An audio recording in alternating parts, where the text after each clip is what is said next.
Сәлем достар, бірінші параграф сандық өрнектерді тепе-тең түрлендіру бірінші топтың есептері. 11-ші өрнектің мәніне кері санды табыңдар. Бірінші мына өрнекті есептеу керек. 14-тен 5, одан кейін мына бөлуді көбейтуге айналдырайық. Ол кезде 25-тен 72 болады.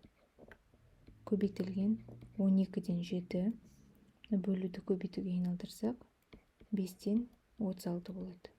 Көбейтілген аралас санды бұрыс бөлшекке айналдырамыз. 12-ден 25 болады. Қысқаратындарды қысқартайық. 5 пен 5 қысқарады. 25 пен 25 қысқарады. 14 пен 7-ні қысқартайық. Мұнда 2, мұнда 1. 36 мен 12-ні қысқартайық. Мұнда 1, мұнда 3. 3 пен 12-ні қысқартайық. Мұнда 4. Енді 72-ні 2-ге қысқартайық. 3, 36 болады. Енді 36 мен 4-ті қысқартуға болады. Мұнда 1, мұнда 9. Сонда жауабы 9 қалды. Енді осы 9-ға кері сан тап деп тұр. Ол бізде 9-дан 1 болады. Себебі 9-дің астында 1 бар деп ойласақ, оған кері сан алымы мен бөлімі ауысады. Сонда 9-дан 1 болады. 12-ші. Мына жай бөлшекті периодты ондық бөлшекке келтіріңіз дейді. Не істейміз? 53-ті 22-ге бөлеміз. 2-ден берейік. 44. Азайтсақ, 13-тен 4-ті азайтсақ, 9. Нүрден 0. 9 жетпейді. Сондықтан 4-ті береміз. Мұнда 0 болады. Енді 4-тен берейік. 88. 2, 2 жетпейді, 0-ді түсіреміз. 20-да жетпейді, сондықтан 0-ді береміз, сонда мұнда 0 түседі. Енді 200-ге 9-дан берсек. 9, 2, 18, бір ойда 9, 2, 18, ойдағымен 19 болады. Азайтсақ 2. Енді қасына 0 түсіре аламыз, ол жетпейді, тағы да 0 түсіру керек болады. Сонда 200 болды. Тағы да 9-дан береміз. 398, азайтамыз 2 түсті. Тағы да 0, 0-ді түсіру үшін 0-ді береміз. Кетті. Енді осылай жалғаса береді деген сөз. Енді оны периодты ондық бөлшекпен жаз десе, 2,4 0,9 қайталанып тұр. 0,9, 0,9, 0,9 деп қайталана береді. Сонда периоды 0,9 екен. 13-ші. Мына санды жай бөлшекке келтіріңіз. Біз осы санды белгісіз деп алайық. X тең 3, да 5, ол 72, 72, 72 деп кете береді, шексіз. Енді осы жердегі 5-ті жылжытып алайық. Алдыға қарай 3-тің жанына 35 бүтін қылып. Ол үшін теңдіктің екі жағында 10-ға көбейтемін. Сонда менде 10x болады. Тең 35 бүтін болады. Одан кейін 72, 72, 72 деп кете береді. Енді қарайық. Біз мына 72-лерден құтылуымыз керек. Ол үшін не істейміз? Мына 72-нің біреусін алдыға қарай жылжытып алайық. 35-тің жанына. Жылжыту үшін мен 100-ге көбейтем. Сонда менде 1000x болды. Тең 3572 болды. Ары қарай 72-лер қайталанып шексіз жазыла береді. Енді қарайық. Мына 72-лерден құтыла аламыз ғой. Тек қана мына жерде 72-лер болды. Мына жерде де тек қана 72-лер қалды. Енді осы екі теңдікті бір-бірінен азайтайық.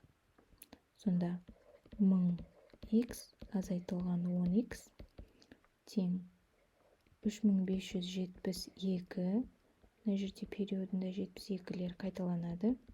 Одан азайтамыз 35-ті. Мұнда да 72-лер қайталанып тұр. Сонда менде мұнда 990x тең болады. Мына 72-лерді азайтып тастасақ 0 болады. Сонда 3572-ден 35-ті азайтам. Сонда 3537, 3537. X тең 3537-ні бөлеміз 990-ға. 3-ке қысқарады, иә? 3-ке қысқартайық. Да 330, 1179. Енді оны да 3-ке қысқартайық. 110, 393. Енді оны араласанға айналдырсақ, 3,110-нан 63 болды. Сонда бұл периодта ондық бөлшек 3,110-нан 63 деген сан екен. 14-ші ең үлкен ортақ бөлгішін табыңыз дейді. Ең үлкен ортақ бөлгішті табу үшін осы берілген сандарды жай көбейткіштерге жіктейміз. 42-ні жазсақ, 42 2-ге бөлсек, 21, 21-ді 3-ке бөлсек, 7, 7-ні 7-ге бөлеміз, 1 қалды. 140, 2-ге бөлсек, 70, 2-ге бөлсек, 35. Енді 35 3-ке бөлмейді, 5-ке бөлеміз. 7, 7-ні 7-ге бөлеміз, 1 қалды. Енді 882-ні бөлек 2-ге. 441, ол енді 2-ге бөлінбейді, 3-ке бөлейік. 1, 14, 14, 4-тен береміз. 21, 21-ні 7. Енді оны тағы да 3-ке бөлейік. 4, 9, 49, 7-ге бөлеміз. 7 қалады, 17-ге бөлеміз, 1 қалады. Енді жазайық.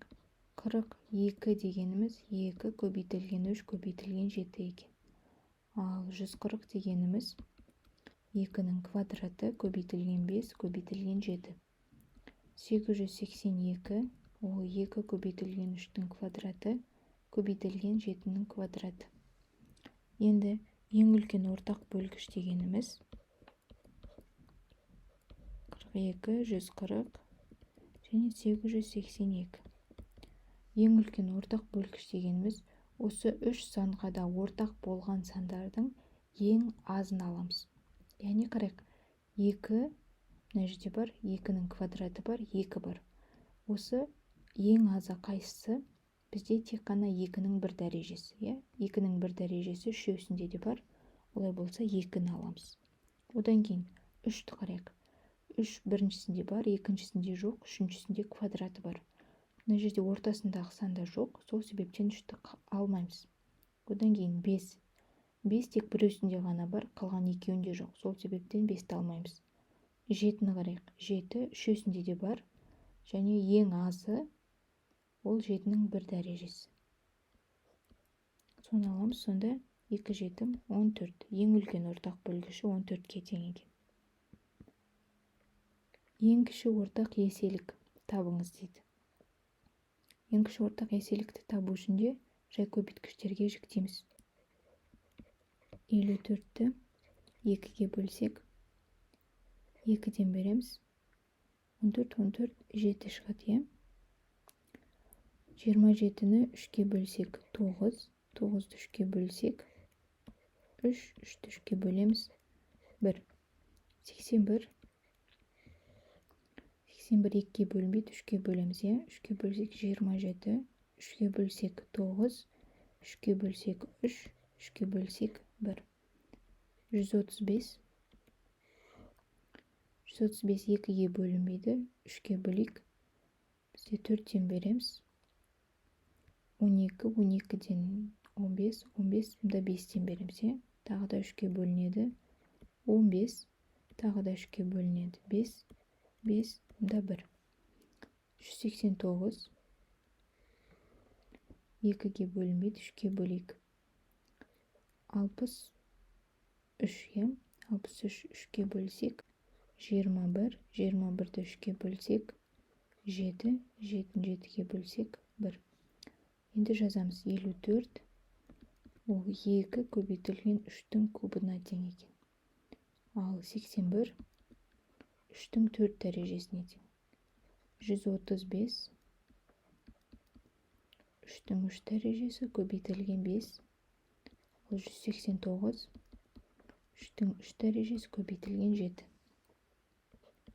Енді ең кіші ортақ еселік 54-тікі, 81-тікі, 135-тікі, 189-тікі.